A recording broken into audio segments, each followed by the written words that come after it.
안녕하세요. 또 뵙게 되어 매우 기쁘게 생각합니다. 여러분들에게 귀한 말씀으로 참 좋은 그런 메시지로 여러분들에게 찾아뵙기를 원합니다. 오늘도 끝까지 이렇게 시청해 주시고 여러분들에게 큰 은혜의 시간이 되기를 바랍니다. 오늘은 이 관계에 대한 관계에 대한 말씀을 좀 드리기를 원합니다. 우리 사람과 사람과의 관계, 이걸 우리가 수평 관계라 그러잖아요. 수평 관계. 사람과 사람과의 그 관계가 있습니다. 그래서 이 지구상에 있는 모든 사람, 남녀, 노소를 불문하고 또 지위, 고하를 막론하고 모든 인간은 다 평등한 관계를 가지고 있습니다. 그래서 우리가 그림을 그리면은 이렇게 그릴 수 있겠죠. 이렇게 그릴 수 있습니다. 근데 인간관계 말 외에 다른 하나의 관계가 있는데 그것을 우리가 신인관계 이렇게 말합니다. 신인관계. 하나님과 신과 인간의 관계입니다. 그래서 이거는 이제 인간관계, 인간 대 인간의 관계. 이거는 신인관계.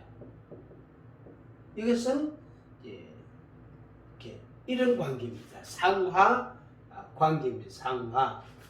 그래서 이걸 이제 합치면 이렇게 되겠죠. 합치면 이렇게 되겠죠. 많이 본 그림 같죠. 많이 본. 그래서 하나님과 우리 인간의 관계, 세로, 그 다음에 가로는 우리 인간과 인간의 관계, 여기 이제 수평 관계입니다. 이런 관계. 그래서 십자가라는 모양을 보면은 신인 관계와 그 다음에 인과 인 관계, 사람과 사람의 관계를 우리가 볼 수가 있습니다. 그래서 이 세상의 제도나 법이나 또 관습이나 문화나 여러 것들, 여러 가지 그런 요소들에서 우리가 이런 것을 발견합니다만은 때로는 이 인간 대 인간의 관계가 수평 관계가 아닌, 동등한 관계가 아닌 마치 신인 관계처럼 그래서 주종 관계, 주인이 있고 종이 있는 주종 관계처럼 그렇게 되어 있는 역사나 문화나 또 어떤 종교나 그리고 사회 전반적인 가치관이나 심지어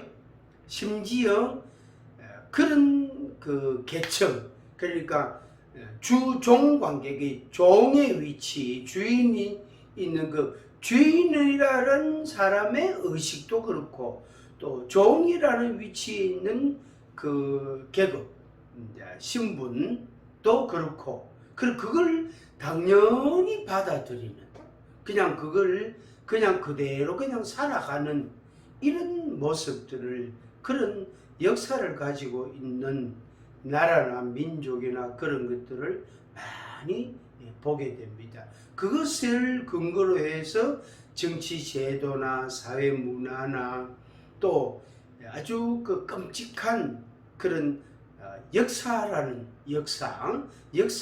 것을 형성하는 것을 보게 되어집니다. 그래서 그걸 조금 이야기하면 내정 간섭이다 이런 말들도 곧잘 우리가 듣게 되어지는 것입니다. 오늘은 이 신인관계, 신과 인간의 관계, 하나님과 인간의 관계는 어떤 관계냐 하는 것입니다. 그 중에서도 이제 한 대목은 우리 인간이 하나님을 만나고 싶어 하고, 하나님을 만나면 나의 모든 고통과 괴로움과 눈물과 아픔과 그리고 나의 질병과 가난과 또 억눌림과 그 다음에 어떤 차별과 그런 것들을 이렇게 회복이 되고 변화가 될 것들을 기대하고 소망을 하기도 합니다. 또 반대로 하나님께서 우리 인간을 대하실 때에 어떻게 대하시는가 하는 걸 우리가 성경을 통하여 배우게 됩니다. 하나님은 우리 인간을 이렇게 대하시는구나 하는 걸 알게 됩니다. 그럴 때에 성경을 배우고 난 뒤에 하나님에 대한 지식과 믿음과 그리고 하나님에 대한 소망과 하나님께서 우리 인간을 사랑하시는 사랑에 대한 말씀, 그런 부분에 대해서 굉장한 변화가 일어나게 됩니다. 당연히 나의 존재나 나의 인생이나 그리고 내 마음에 형성되어져 있는, 내 마음에 고착화되어 있는 그런 것들이 잘못됐구나, 왜곡됐구나 하는 것을 발견하게 되고, 그것을 변화시키고 발전시키고 새롭게 하려고 하는 그런 노력들이 일어나게 되어집니다. 그래서 세상이 변하고 사회가 변하고 가치관이 변하고 문화와 역사가 달라지는, 당연히 교육의 내용이 달라지는 것을 우리가 발견하게 되어집니다. 그래서 우리 인간이 늘 이제 찾는 게 뭐냐면은 하나님은 어디에 계십니까? 하나님은 어디에 계십니까? 이런 하나님을 발견하고자 하는, 하나님을 찾고자 하는 간절한 마음이 우리 인간에게 있단 말이에요. 인간에게. 그 부분에 대해서 하나님께서는 우리 인간에 대하여 어떤 이제 말씀을 하셨는가 하는 걸 우리가 이제 알게 되어집니다. 그랬을 때에 하나님을 신앙하고 하나님을 믿고 하는 그런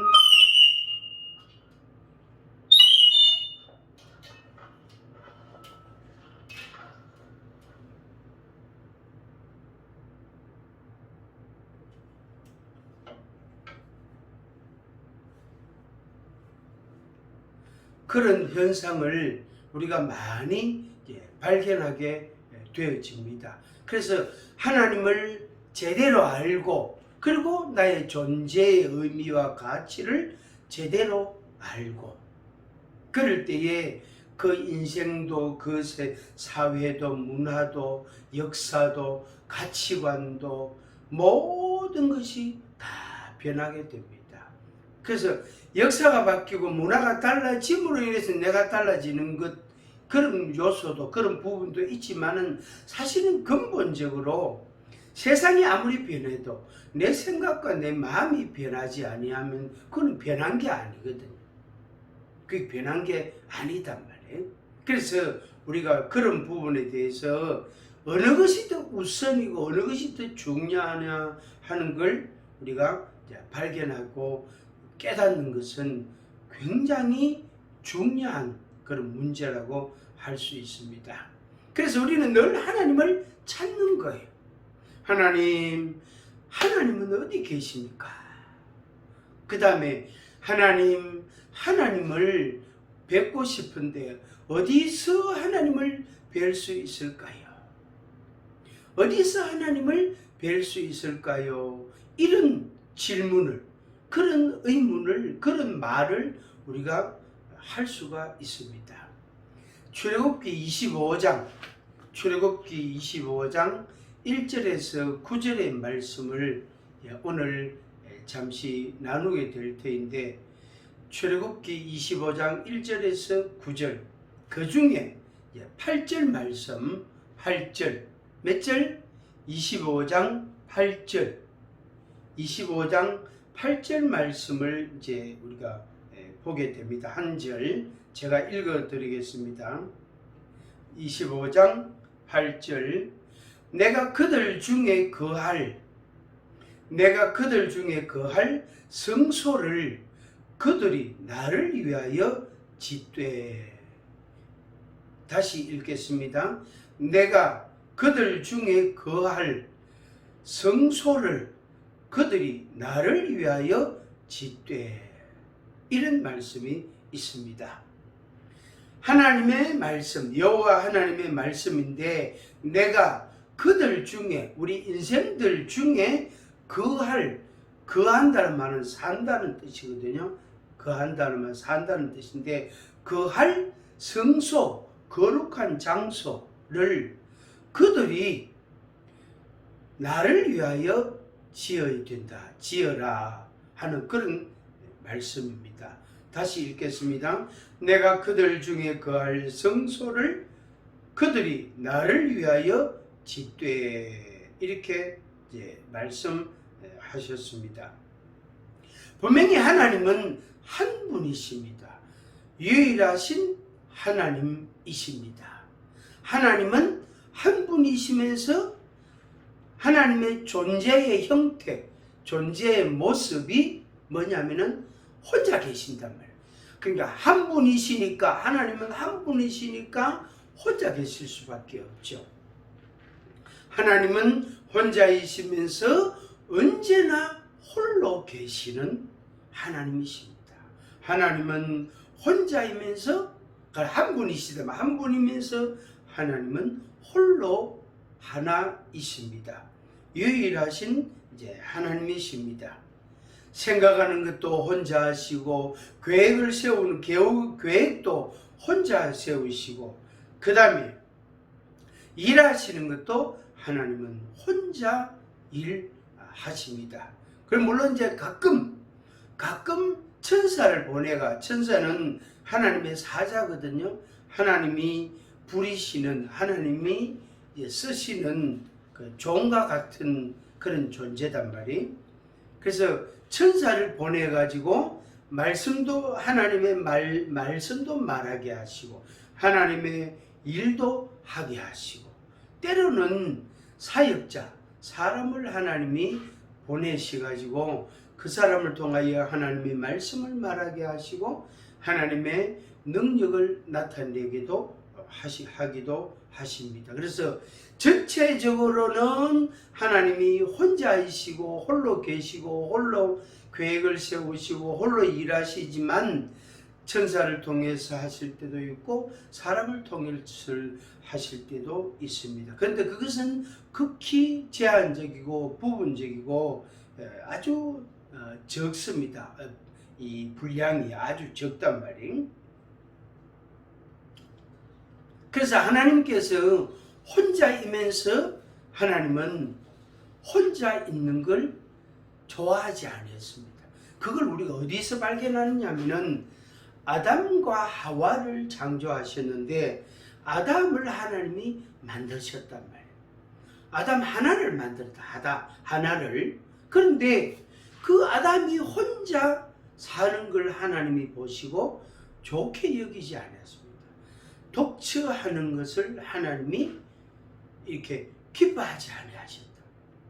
그래서 그 아담을 위하여 하와를 만드시고 둘이 연합해서 이제 살도록 하나님이 그렇게 이끌어 주신 것입니다. 그래서 아담이 하와를 보고 너무너무 마음이 기뻤던 거죠. 그래서 내 뼈 중에 뼈요, 내 살 중에 살이로다, 이렇게 고백을 합니다. 한 분이신 하나님께서 혼자 계시지만은 때로는 천사를 통해서 때로는 사람을 통해서도 일하기도 하시고 말씀도 전하기도 하시고, 그러면서 아담을 창조하시는데 하나님은 혼자 계시지 않고 그 아담을 만드셔서 하나님과 이렇게 교제하면서 지내게 하셨는데, 또 아담이 혼자 있는 걸 보니까 하나님께서 마음에 이제 아쉬움이 있단 말이에요. 그래서 아담에게 짝을 만들어 줬어요.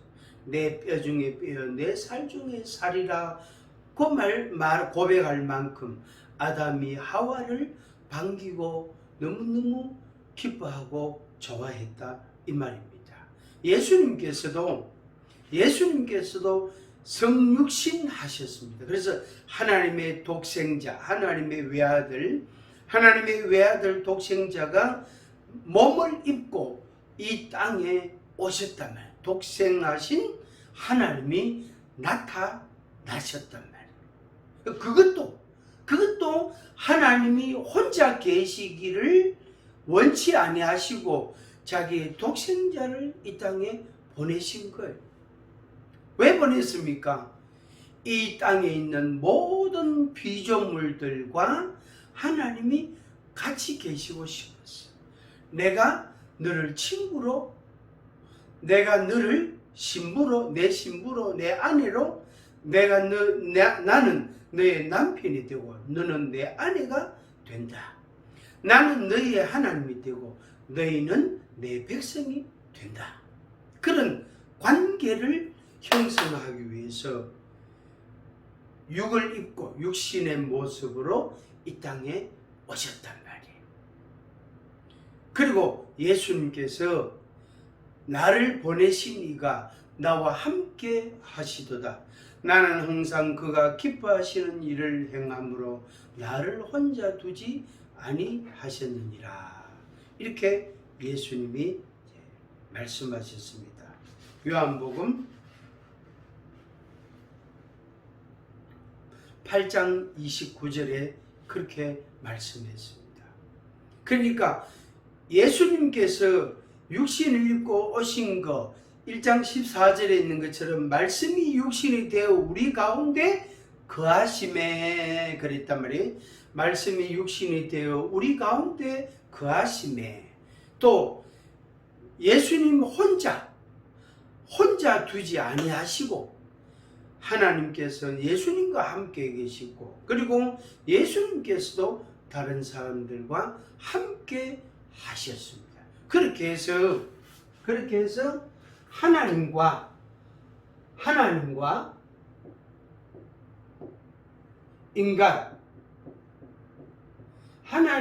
인간 관계를 이렇게 연결을 하신 겁니다. 그래서 이 십자가의 의미가 그렇게 아주 귀한 의미를 갖고 있는 것입니다. 마태복음 1장 23절의 말씀을 보면은 말씀이신 독생자 예수님이 육신을 입고 이 땅에 오셨단 말이에요. 그리고 오신 그것을 임마누엘, 하나님이 우리와 함께 계신다, 이렇게 그런 뜻을 가지고 있습니다. 그러니까 하나님께서 혼자 계시지 않고 육신을 입고 이 땅에 독생자를 보내주심으로 인해서 하나님의 오심으로 인하여 어떻게 임마누엘 하신 거예요. 그러니까 우리 인간은 인간대로 혼자 두지 아니하시고 하나님은 하나님대로 혼자 계시지 아니하시고 하나님과 인간이 함께 동거하도록, 함께 거하도록, 함께 살도록 하신 것입니다. 이게 바로 임마누엘 이런 뜻입니다. 임마누엘.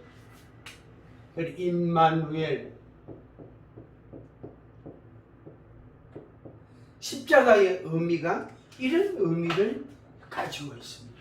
십자가의 의미를. 그런데 하나님은 거룩하시고 우리 인간은 거룩하지 아니하고 불의한 인간은 죄인이단 말이에요. 인간이 죄인이라는 정의를 선언을 누가 하셨죠? 하나님만이 하셨단 말이에요. 하나님이 하셨다. 그러니까 거룩하신 하나님께서 인간을 죄인이라고 선언하시고 규정하시고 이름을 지으셨으니까 거룩하신 하나님과 거룩하지 못한 죄인인 인간과 연합이 될 수 없고 임마누엘 함께 살 수가 없단 말이에요. 그리고 그것을 하나님이 말씀하셨으니 더더욱 여기에는 연합이 불가능한 거예요. 그래서 자기 독생자를 하나님께서 자기 독생자를 십자가에 못 박혀 죽게 했습니다. 왜 죽게 했냐면은 그 죄인들의 그 인생들의 죄를 사하여 주시기 위하여. 그래서 죄를 없이 해 줌으로 인해서 죄인이 의인이 되는 그런 아주 근본적인 변화를 하나님이 주신 거죠. 그게 하나님의 은혜단 말이에요. 하나님의 은혜로 우리를 변화시켜 주셨다. 그래서 죄인이 의인되게 하셨단 말이에요. 그래서 독생자를 십자가에 못 박혀 죽게 했다. 피를 흘리게 하셨다. 그래서 그 피라는 십자가라는 값을 지불해서 그 대가, 어마어마한 엄청난 대가죠. 대가를 지불해서 죄인을 의인으로 만드신 겁니다. 그걸 이제 용어로 문자를 써서 대속, 죄를 대신 속하는 대속적 죽음, 대속적 죽음, 십자가의 죽음, 그 다음에 속죄, 죄를 속했다, 속죄의 죽음, 그 다음에 예수님의 피로 말미암아 피로서 거룩하게 하셨단 말이에요. 피로서. 그 왜 피로서 했냐면은 피는 사람의 생명의 그 근본이다 말. 그 사람의 생명이라는 것은 피에 달려 있다. 피가 없으면 사람의 생명이 존재할 수가 없다. 아무리 뼈가 튼튼하고 잘생겼고 아무리 교육을 많이 받고 지식이 있고 기술과 능력이 탁월해도 아무리 운동을 잘해도 피가 없으면 아무것도 할 수 없다. 아무 쓸모가 없다. 그래서 피로서 거룩하게 하는 거. 그래서 예수님께서 하나님의 아들 예수님께서 십자가에 못 박혀 죽었어야만이 죽음으로써 어떻게 피를 흘림으로 인하여 어떻게 하셨다? 속죄하시고 대신하여 속하여 주신 것입니다. 그래서 그것을 믿는 자, 그 속죄의 죽음, 대속의 죽음, 그 은혜를 받아들이는 마음에 받아들이고 인정하는 사람, 믿는 사람은 죄 사함을 얻게 되는 겁니다. 그렇게 해서 죄인이 의인이 되는 거죠.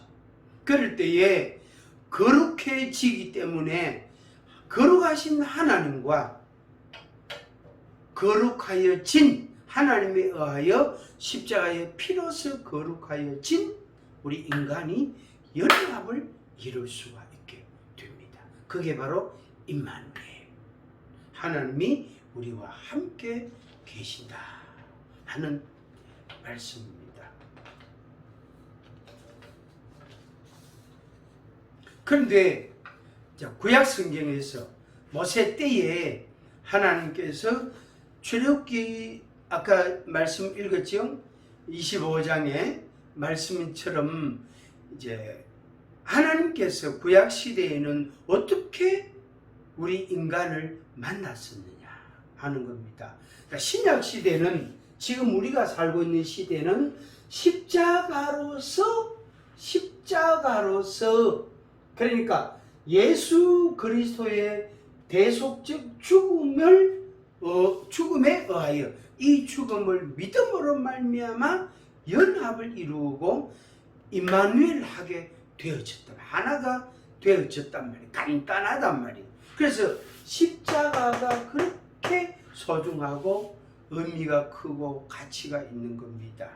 근데 이제 구약 시대에는 뭘로 우리에게 보여주냐면 이게는 이제 그림자다, 모형이다 이렇게 말하는데 이제 출애굽기 24장과 25장에 이제 두 가지 이제 말씀인데 24장에서는 시내산 꼭대기에 모세를 하나님이 불렀습니다. 아무도 같이 오지 말고 너 혼자 시내산의 꼭대기에 올라오느라. 거기서 너를 만날 것이다. 이렇게 했어요. 근데 그 시내산에 모세는 올라갔는데 우리들이 그 시내산에 다 올라갈 수가 없잖아요. 그래서 모세를 부르시고 모세 한 사람만 여호와께서 만나 주심으로 인해서 하나님께서 내가 모든 인생을 이렇게 만나기를 원한다. 모세가 이제 대표적이죠. 대표성 원리, 대표적 원리. 그래서 모세를 만난 것처럼 너희들도 만나기를 원한다. 하나님, 우리가 어디서 하나님을 뵐 수 있을까요? 만나 뵐 수 있을까요? 시내산으로 올라오더라. 그런데 시내산에 올라가야 됩니까? 여기서 비행기 타고 시내산으로 가야 됩니까? 아니다. 모세를 내가 거기서 만나 준 것처럼 너희들이 있는 곳에서 내가 너희들을 만나 주겠다. 이게 바로 신약적 의미에 있어서 임마누엘이다 말이에요. 그리고 출애굽기 25장에서는 성막을 지어라, 성소를 만들어라. 내가 그곳에서 만날 것이다.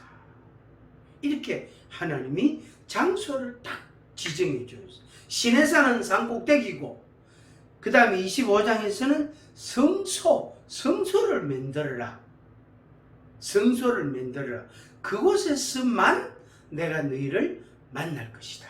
이렇게 하나님이 말씀하셨어요. 사실 그것도 제한이 있습니다.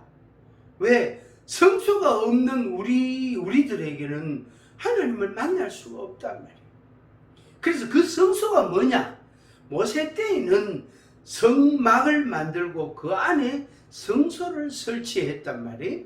그런데 그때에는 모세 때에는 성소에서만 하나님이 임재하시고 거기에서 말씀하시고 그렇게 하나님의 그 마음과 하나님의 뜻을, 하나님의 메시지를 나타내셨단 말이에요. 근데 그 의미가 오늘 우리들에게는 어떻게 적용이 되고 이루어지느냐 하면은 그 하나님의 임재가 시내산에 있었고 성소에 있었단 말이에요. 그러면 그 성소가 뭐냐? 우리의 마음이다. 우리의 마음이다. 성전된 우리의 몸. 요게 성막이단 말이에요. 그래서 성막 안에 있는 우리의 마음, 그게 바로 성소단 말이에요. 이게 바로 시내산도 되어지는 거죠. 의미적으로. 그래서 성소에서 만나기를 원하시는 하나님이 우리 마음에 임하시는 거예요. 그래서 하나님의 임재가 시내산에, 성소에, 그리고 우리 마음에 임하셔서 그렇게 연결이 그렇게 됩니다. 시내산에 임하시고 성소에 임하시고 우리 마음에 임하시고 그렇게 해서 우리를 만나 주신 거예요. 그래서 우리가 우리의 마음에서 우리의 마음으로 하나님을 뵐 수가 있습니다. 시내산에 안 가도 되고 성소를 만들지 않아도 됩니다. 우리 마음이 있잖아요. 얼마나 용이합니까? 얼마나 간단하고 얼마나 쉽게 하나님이 우리에게 주셨습니다. 그러니까 너무나 간단하게 하나님을 만날 수가 있습니다. 시청자 여러분, 하나님은 우리를 만나고 싶어 합니다. 당연히 우리 인생은 하나님을 뵙고 싶어 합니다. 왜? 내 인생에 고충이 있고 고통이 있고 아픔이 있고 내 인생의 짐이 무겁단 말이에요. 수고하고 무거운 짐진 자들아 다 내게로 오라. 내가 너희를 쉬게 하리라. 그렇게 마태복음 11장 28절에서 예수님이 말씀하신다. 그렇습니다. 우리에게는 고통이 있고 괴로움이 있고 눈물이 있고 한숨이 있고 아픔이 있고 상처가 있고 눌림도 있고 답답함도 있습니다. 온갖 질병으로 인하여 괴로움을 당하기도 합니다. 이 병을 고치기만 하면 이것만 고쳐주면 소원이 없겠는데 치료를 해도 약을 먹어도 치료가 안 되고 자꾸 재발이 된단 말이에요.